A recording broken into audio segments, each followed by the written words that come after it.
Merci. La parole est à Madame Véronique Louwagie. Merci, Monsieur le Président. Monsieur le Premier ministre, dans quelques instants, le dernier PLF de cette législature sera soumis au vote et ma question porte sur le prélèvement à la source. En premier lieu, sur la forme.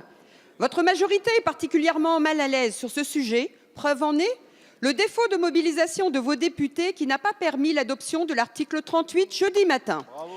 Cette péripétie est révélatrice de la très grande agilité de votre gouvernement et d'une majorité qui vous suit vraiment du bout des lèvres.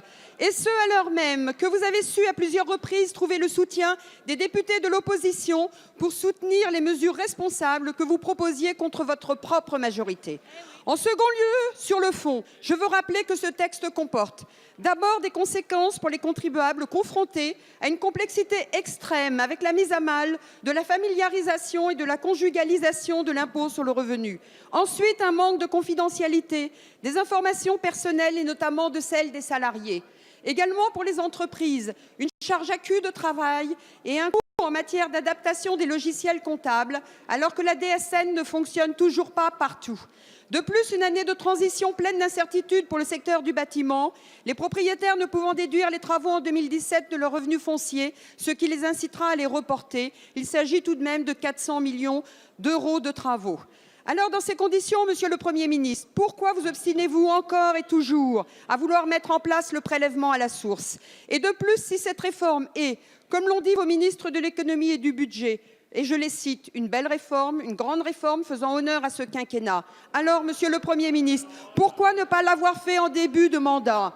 Pensez-vous, très sincèrement, Monsieur le Premier ministre, pensez-vous loyal, pensez-vous digne, pensez-vous moralement acceptable de proposer cette réforme en fin de mandat, alors que vous savez très bien, que la mise en œuvre incombera à ceux qui vous succéderont en juin 2017. La Je vous parole remercie. est à Monsieur Christian Ecker, secrétaire d'État chargé du budget et des comptes publics.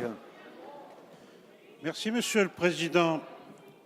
Madame la députée Louwagie, Mesdames, Messieurs les députés, je voudrais rendre un hommage, Madame la députée, à l'une de vos collègues, Madame Schmid, qui était la seule vendredi sur les bancs de la droite, à côté du président Carrez, la seule, si cette réforme était aussi dangereuse, aussi mauvaise, comment se fait-il que les députés de l'opposition n'avaient qu'un seul représentant? C'est une honte pour l'exercice de la démocratie. Merci pour Madame Schmid. Madame la députée, sur le fond. Madame la députée, sur le fond. Monsieur Vercher, cette réforme ne met en cause en rien. S'il vous plaît. Mais calmez-vous, je sais que vous avez certains sujets d'excitation en ce moment, mais ça va bien se passer. Sur le fond, Madame la députée, cette réforme est une réforme qui va mettre la France au même standard que les autres pays. Nous étions l'année dernière à ne pas pratiquer le prélèvement à la source.